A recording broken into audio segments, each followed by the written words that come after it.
To those of you joining us today, thank you for watching the Woburn Spotlight. I'm your host, Tyler Gates, here to bring you some positivity by talking to those in town, making big strides for the greater good. Today I'm fortunate to have with me a friend of mine, Francina Gonzalez-Green, the Center Administrator for the Woburn Creative Start here in Woburn. Francina, hello to you. How are you, Tyler? I'm doing great. Thanks for coming on. Thank you for having me. Absolutely. So I know we're going to cover really a little bit more about your organization's mission, some of the past events and future events that you have coming up, because we have a couple of exciting ones for the month of December.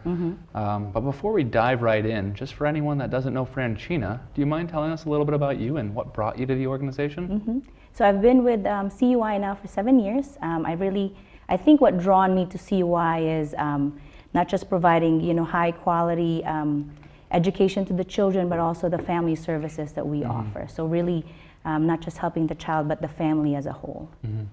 So I jump right over, and please forgive me, I want to stop and just say, what does Cu AIA stand for? Because I know we were going to reference Woburn Creative Start a few times today. Yes. So Cu AIA actually stands for Communities United, Inc. Thank you for that.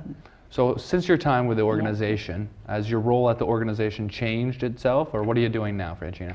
So I think now I'm really trying to go out into the community and recruit more community partners. Having the, letting the community know more about Woburn Creative Start and the great things that we do for children and families. That's a perfect segue into what do you do? What is some of the goals or the mission of the organization? So our mission is to, like I said in the beginning, to provide high quality education and family services for children 0 to 5 years old. So that's the age of children that we have at the center. And really the mission is to ensure the success of the child, empower the family, and strengthen the community. So not just the child itself. It seems like a really strong focus when you said "and family services," right? It's something that you take pride in. You guys go way above and beyond. Yes. It's really important to, as a family as a whole, their well-being. So, if a parent is having a hard time finding a job or feeding their family, it really affects the children in the family. Being able to learn, being able to, have friends in school. That leads me into so many thoughts I want to run down, but before we go and talk a little bit more about what you guys are doing and how you're doing it, I wanted to spend a little bit of time on some of the past events that you guys have done, because that will really give us a way to understand how we can partner better with you in the community, and we'll also talk about some of the events that you're looking to do. So do you mind just sharing some of the events that you've had some success in the past? So in last October, we had our fall event. It's really to welcome families. We also try to open it to the community. We had a pony ride at school. We had some games for the kids, really build on literacy, because that's one of the things that's really important for us also in school. We had some face painting, different activities, and the children get to guess. We had a big pumpkin. The children get to guess like the weight of the pumpkin, and whoever won got to take the pumpkin home. Bringing people together, huh? Yes, bringing people together. So that's one that happened in October. Last month we also did celebrating diversity and kindness. So Woburn, our school has become more diverse. Different children from all around, I would say, the country coming into America. We also wanted to celebrate that the different cultures. We also did celebrating kindness. So we read a book about kindness. It's How to Fill Your Bucket. It's really teaching children to be empathetic and kind to other children and adults, I would say, as well. So when a child does something good, we write it on a heart, and we put it in their bucket. So the idea is to fill your bucket, makes you feel good. When you're helping others, you're being kind to others. And when you're not being kind, your bucket gets empty. That's a really creative idea. I just the visualization already as an adult, I could see how that could impact such a kid and their spirits of wanting to do good, filling that bucket. Yes. And social emotional is really important for children too. I think that's the basis for learning. Before you start learning your letters, numbers, social emotional is really important. Learning how to, learning your feelings, how do you feel? how to be empathetic and kind, making friends, preparing them, prepares them to actually learning in the long run, for other things. No, coming from a non-educator, I would completely agree that those, what do you call them, social emotional? Social emotional, I really like the way you frame that, actually, social emotional. Yeah, that's got to be a core value that we're teaching our kids, and I'd love to hear that you guys are already doing that. Yeah, and manners as well, please and thank you, that's important. Seems simplistic, but someone's got to teach it, right? Yes, yeah. Yeah, all our children are born to the world capable of doing anything. So as an adult, as a teacher, we have to provide those to our children, give them the opportunity. Wonderful. What kind of events are you going to be doing in the future? It sounds like you've already had a couple of great ones. Let's hear about what's coming down the pipeline. So we're trying to do an event every month for September. Ambitious. Yes. So it's really family services, getting the community involved, not just I would say community like outside community, but the parents in our center. All our events are parent and child activities, meaning that the parents are there with their children to do the activities with them. So it's really teaching the parents skills. Because again, as new parents or parents who already have kids, some of the things that, that the children learn, parents need to learn as well. So how do we teach our children to interact with other kids? How do kids do certain activities if the parent doesn't know how to do it at home? So what we're also doing is showing parents what to do. So we have activities in school, and we teach the parents how to do it with their child together. Get right engaged, right at home too, because carrying or learning carries over. Exactly, and doing it at home. So those are our family engagement activities that we do. So what's happening in the next week or so is we're going to have this opening of the our infant room. Really? Yeah, so we expanded the center. We have. I didn't know that since the last time we talked. Okay. Yeah, so we expanded the center. We have 2 new preschool rooms, and we're also opening an infant room. Great. There's a need in the community for young mothers. Where do I put my baby? So we wanted to open an infant room. So we're introducing that to the community. An infant room that's opening in January. Together with that, we're doing a music for the children. So kids are going to be singing some songs, our pre-K kids, and they're also going to be making some instruments and some activities. So I was going to dive into future events, but I think that's a perfect segue into what you guys do, because even just hearing those few little things, I want to talk about more. So before we talk about, because I know you have a holiday music and like open house coming up. So before we dive into that, just tell us a little bit about what you guys are doing, because it's quite neat. So do you mind just sharing a little bit more about the infant center and some of the projects and activities you do on a daily basis? So I think what we're talking about is more curriculum and different activities that are happening throughout the day. So we follow the Mass Early Learning curriculum. We have our curriculum is really I would say built on literacy, STEM, and social emotional, which we talked about earlier. So STEM has been popular, I would say, in the past couple of years. Recently, they're saying, so STEM is science, technology, engineering, and math. They're saying children now by 3rd grade, if they don't like science or math, they will never like it. Even if you expose that to them in high school or, in the long run. Yeah. So for us, it's really having kids enjoy science, technology, engineering, math, making it exciting for them. So when they go to kindergarten, so when they go to kindergarten, these are exciting activities or things that they can do, and they will eventually love these, science and math. So America has been employing people from out of the country who are scientists and mathematicians, because our children here in America don't want to be scientists and mathematicians. So really, in a younger age, we have to teach children that these are exciting things that they can do, experimenting, predicting, hands-on activities. Getting the kids excited. Getting the kids excited, I would have never, ever expected that statistic. Like by 3rd grade, if you don't like math, you're not gonna. It's a very low probability, right? And then with literacy, we have a book of the week that the teachers read to the children. The reason why it's a book of the week is we want kids to learn about the book. So not just reading it one time, but reading it throughout the day or throughout the week. With that book, the kids learn new vocabulary, words, And you know, as you build vocabulary words, it actually helps you to read earlier in life. So that's why we say, you know, you have to read to your children at a younger age, even though they're toddlers or babies, they hear these things. They hear words, they see pictures, which helps them, you know, to early reading. Are those associations key, kind of in the early reading, like words and pictures? Does that yeah. go hand in hand? Yes, yes. Okay, I figured that may.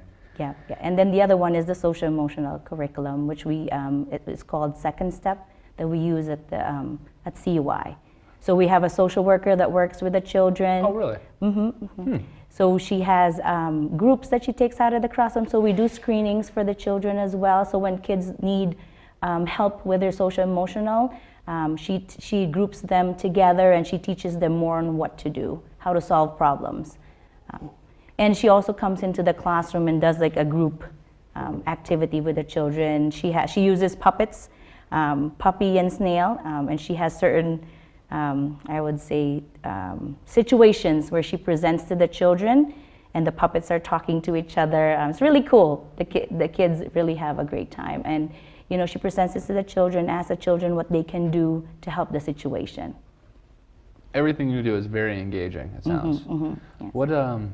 What is the size and scope of the staff there? I'm not familiar with how big your organization is. Do you mind me asking that? Yeah, of course. So Woburn Creative Start, we have about 25 staff. Wonderful. CUI has 2 more other centers. There's one in Waltham, which I think they do have about 25 staff as well. Newton Watertown is our other site, which also has more or less the same number of staff. And we also have a central office that has about 10 staff. Okay, so you guys are much bigger than I initially anticipated. So how many people are you able to serve here in Woburn? So in Woburn, we serve about, now because of the expansion, we serve, we're going to be serving 100, I would say 110 children and families. Wow, so the infant center, how big will that be? I'm just curious because I know that's so new. Oh, it's going to be a classroom, so we're just going to be serving 7 infants. Oh, okay. Yeah, very limited slots. Oh, you got to start somewhere, right? Yes, we got to start somewhere. That's great that you guys are expanding though, and you're seeing that kind of growth, and you saw the need, and you're trying to fill that need here in Woburn. Yeah. So December 11th, let's jump back now to that. We've talked a little bit about what you guys do, because I really wanted to spend some time there, because it's really cool, all the stuff that you guys are doing. Yeah. What should we expect on that day? Who's invited, and how can we get involved? So on December 11th, we invited some city officials to come to the center. We want to do some ribbon cutting. We're going to have tours of the whole center. Tours? Wonderful. Yeah, tour, show the new infant room, the preschool rooms. We're going to have activities for parents, so we're going to have parents at the center as well, and the children. Our pre-K classroom is going to be doing a music show, so they're going to be singing to our guests. There's a lot going on. Yeah, and they're going to make some music with their parents. With the parents? With the parents, yes. Again, it's a parent and child. Yeah. You make instruments with their parents. So if there was maybe a parent that didn't know much about you guys or what you guys do, would this be a good introduction to your services in an informal manner? Is that fair to say? Yes. Come on down, get involved? Come on down, get involved. We really want community people to know more about Woburn Creative Start. We want to partner with different communities, with the family services that we offer. For parents, we want to reach out to different community partners for mental health, housing, food pantry, even just financial services that parents might need. Trying to connect with the community. Yeah, I know that's where we met, was at the Woburn Business Association. And, yes. And I was really glad that somebody made the point to connect us too. Because I think, yes, is a lot of what you have and do is a hidden gem, and you just need the partners and that word of mouth to be able to spread some of that around. Yes. So on December 11th, there'll be a lot of activities, parents, kids, welcome. If you were just curious to see the center and take a tour, it sounds like that's an option for you as well. Yes, please come by. Please come by. Yes. If somebody wanted more information, we'll do this again at the end, but if somebody wanted more information, what would be the best way for them to find you? Website, email? Yeah, so we have our website is www.communitiesunited.inc.org. So there's a lot of information on our website. There's different... Good place to start if you wanted to browse. Any application, if they want to fill out an application to apply to the center for their children, it's there as well. And also they can reach the center. So we're located on 470 Wildwood Avenue here in Woburn. And our phone number is 781-932-9578. If they want to email me to ask questions, not just call, but to email, it's woburn@communitiesunited.inc.org. Wonderful. Well, hopefully we have a plethora of responses and people wanting to get engaged. Yes. Now, I want to spend a little bit more time. I know you mentioned a few of the other partners you're looking for, but what does an ideal partnership look like for you? Is it just somebody being aware of your services and you being more aware of theirs, or are you looking for a form of collaboration for events like this and some of the presentations that you guys give on a monthly basis? More of a collaboration. Yeah. It would be nice for some partners to come read a book to the children. If we have events happening, we would love for them to come be part of it. Just It's a community. Very community feel. Yeah. Okay, Yeah. so that's what yeah. you're So looking part for of at the this mission point. was to strengthen the community. So we want I'm more now reaching out to the community. Okay. It's been years since I think we were just together with parents and families and some community partners, but I really want to reach out more to the community of Woburn. So it kind of leaves me, and I feel like a lot of people have the loaded question nowadays of what makes Woburn Creative Start different. And I know I get that in my industry. What makes you different? So I'm going to leave that question with you. What makes you guys different? So with the mission in mind, again, not just serving the children and making sure we're teaching them literacy skills, math skills, science, social, emotional skills as well, but helping the family, being able to, as a family as a whole, working together with them, so they can, I would say, helping them. So our main goal is really to make sure the child, when they leave our center, is ready for kindergarten. Not just the child again, but the family as well. Families are able to advocate for themselves. Know what to do with their children when they leave us. Be as prepared as possible. Be prepared, yes. And just in our short time together, I've learned so much about how much you can, I wouldn't want to say mold, but how critical this age is for future learning and the likes and dislikes of our learning styles. Like that to me is new information. So that's like I said, we got to get that information out there for the rest of the community to hear. Yeah, they did say children is our future, and that is correct. Why is it so important for us to invest in our child's future? I'll leave that one with you as well. It's very important to invest in our children because I think we talked about earlier, 40% of our children, by the time they reach third grade, they decide, when in high school, they decide that they don't want to go to school anymore. It's hard for them to learn.